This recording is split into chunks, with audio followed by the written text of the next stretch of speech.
Pozdravljeni. Danes so zopet na vrsti vaša vprašanja ter pobude. In skušali bomo dobiti odgovor na nekaj, kar je verjetno v mislih marsikoga izmed nas, kako so lahko pri Red Bullu tako zgrešili z Nickom de Vrijem.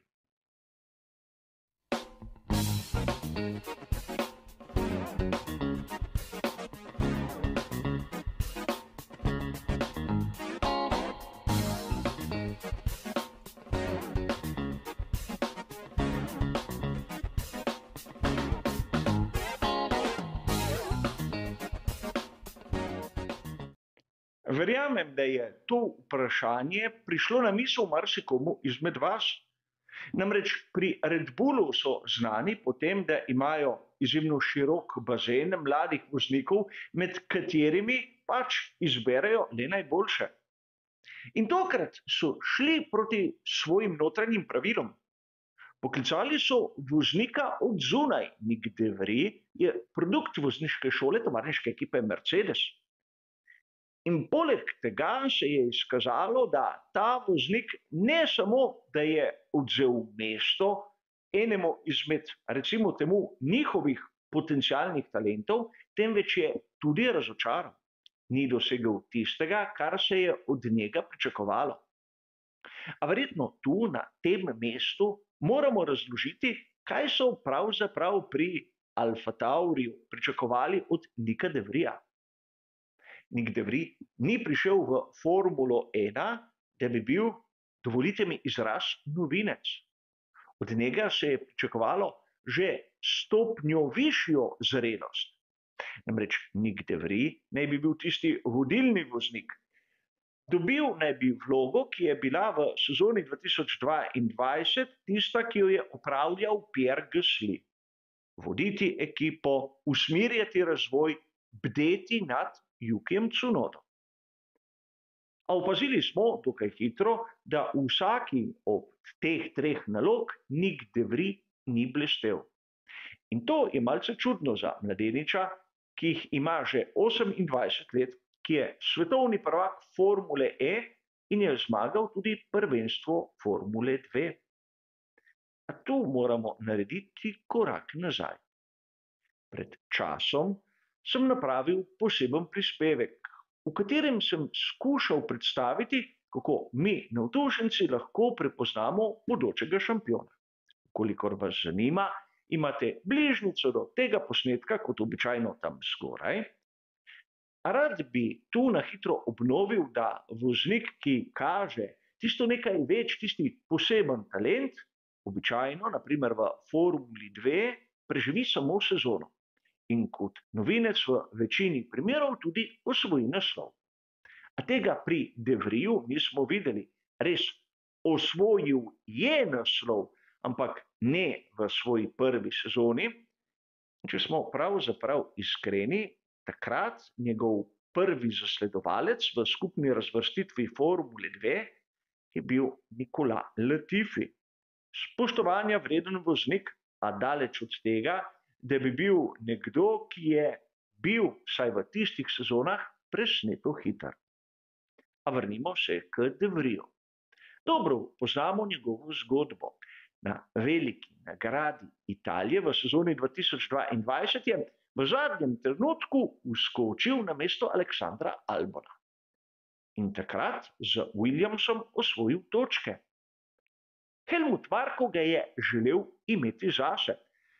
In če malce se pošalimo iz tistega posnetka, ki so ga pripravili pri ekipi, so ga dobesedno dostavili iz Mercedesa k Alfa Tauriju.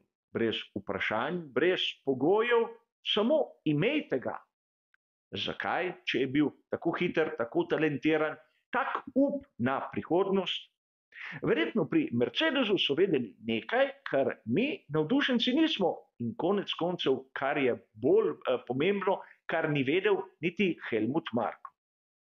Verjetno takrat na veliki nagradi Italije je Nick de Vries imel dobesedno svojo dirko življenja.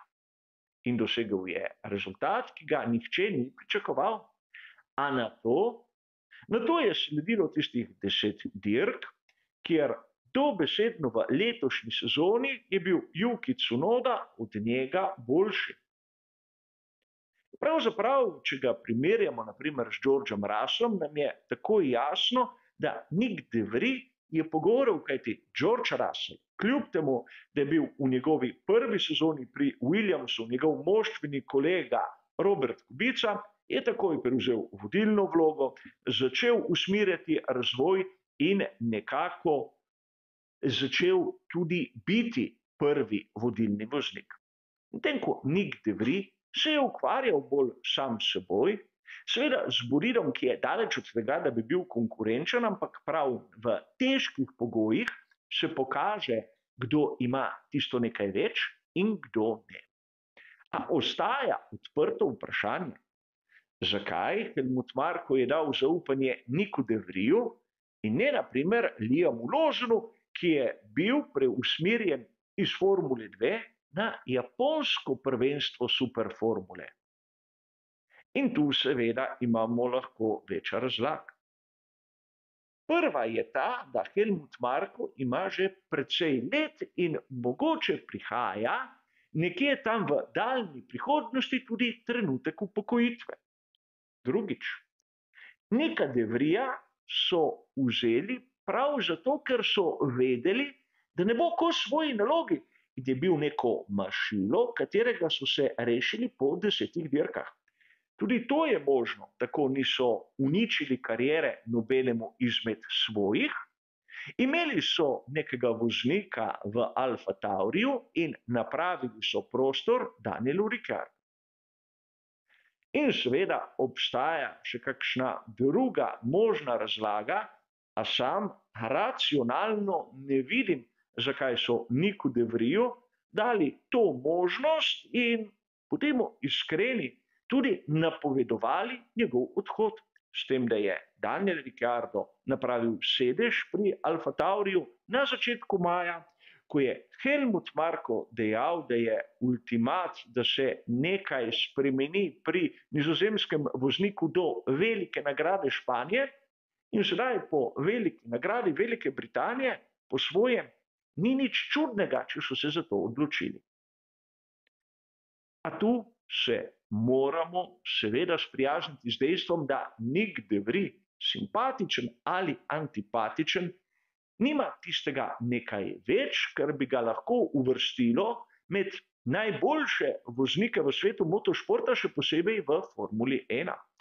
Je res prvak Formule 2, svetovni prvak Formule E, ampak to za Formulo 1 je premalo.